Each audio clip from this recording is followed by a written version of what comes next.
This is Real News Media TV, coverage you can trust. Please like, share, subscribe, and hit the notification bell. Select all for daily news updates.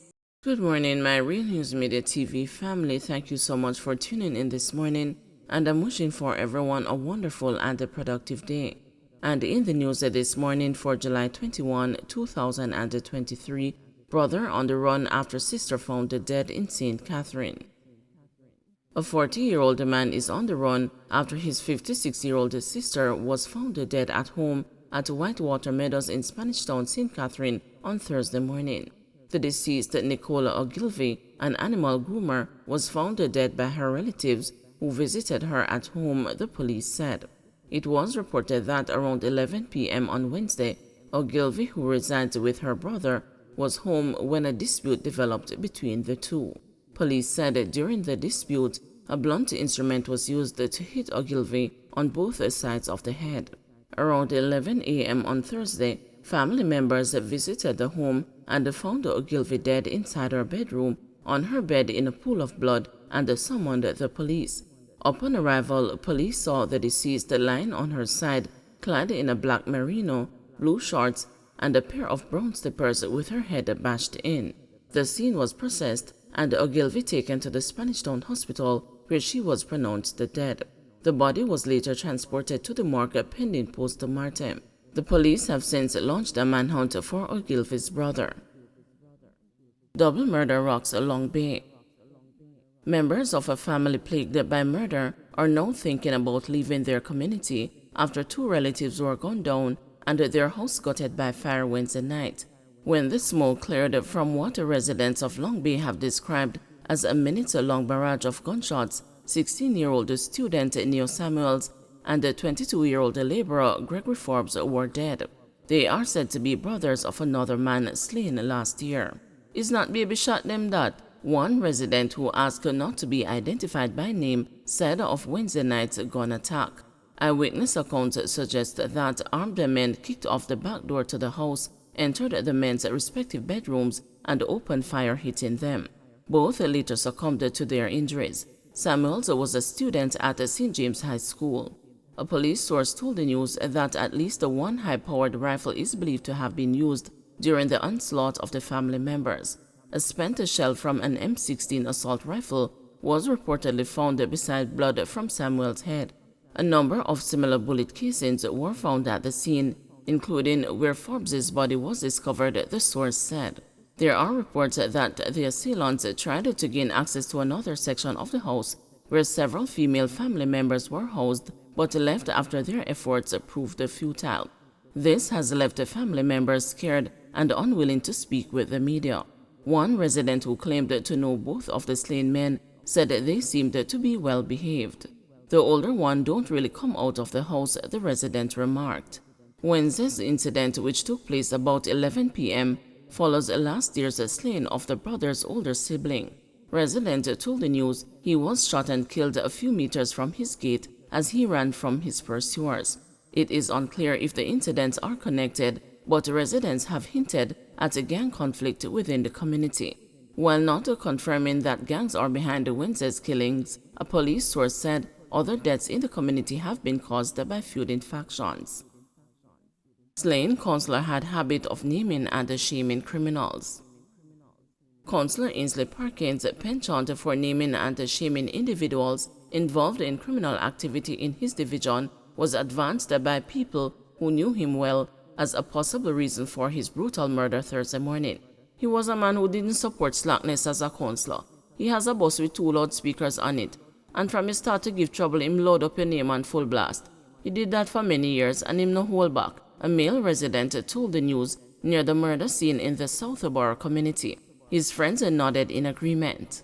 The People's National Party councillor was in his Southborough division in Portmore, St. Catherine, doing an assessment of a community project when gunmen pumped more than 20 bullets into his motor vehicle. Deputy Commissioner of Police Fitz Bailey told the journalist at the murder scene that the killing occurred about 9:45 a.m. He encouraged the people with information about the murder to tell what they know. Councillor Ainsley Perkins was in the Southborough community in the vicinity of Laurel Road in his burgundy Toyota Rush when his vehicle was attacked and shot up. We can't say how many people were involved. A police patrol vehicle was in close proximity and heard the explosions. When they came, they found him slumped in the front of his vehicle, leaning towards the passenger seat. Based on our own assessment, it is obvious that the shooter or shooters came very close to him, but we have no further information about how it happened. The investigation has commenced. We have assembled a top-level team headed by the Criminal Investigations Branch Headquarters and the Major Investigations Division. I am appealing to the public. Anyone who would have seen anything, call us at the 311 or 811, the senior cop appealed. Mayor of Portmore, Leon Thomas, said he was aware that Consular Perkins was a strong campaigner against the wrongdoing. Despite whatever may be taking place, as long as he had any information, he always passed it on to the police. He was not afraid to confront people and to tell them that they are interfering or doing something wrong. I am just saying that whoever saw what took place this morning, I am appealing to you to give the police the information, and I hope that the police will bring the perpetrators to justice as quickly as possible, he said. I knew Ainsley for many years when he was active in the Southborough Citizens Association and also the Newlands Citizens Association.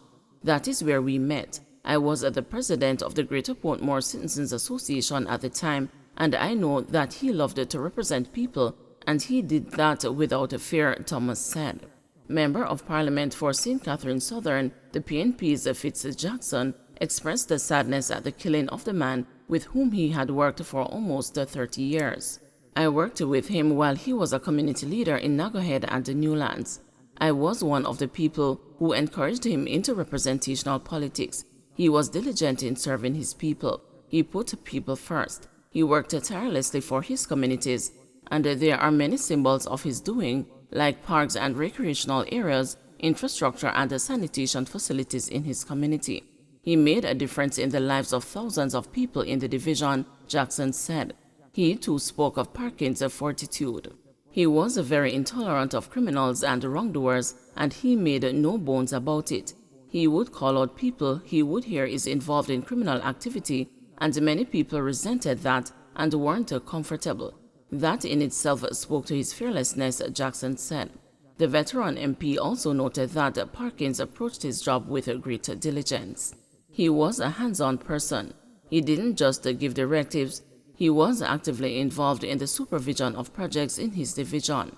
I am not surprised that he was out there making sure everything was going right, Jackson said. Earlier, the PNP expressed a shock at Perkins' murder and extended condolences to his family, colleagues at the Portmore Municipal Corporation, and the constituents of Southborough. The PNP condemns this heinous act of violence in the strongest possible terms. We call upon law enforcement agencies to conduct a swift, thorough, and impartial investigation, leaving no stone unturned in their pursuit of justice. It is imperative that the perpetrators of this heinous act are swiftly identified and held accountable to face the full extent of the law, the party said in a news release. The PNP described Perkins as an outstanding public servant who dedicated himself to the welfare and progress of his constituents, adding that throughout his tenure he worked tirelessly to tackle the pressing issues faced by his constituents, and his remarkable achievements have left an indelible mark on the lives of those he served. Don't forget to like, share, subscribe, and hit the notification bell. Select all for daily news updates.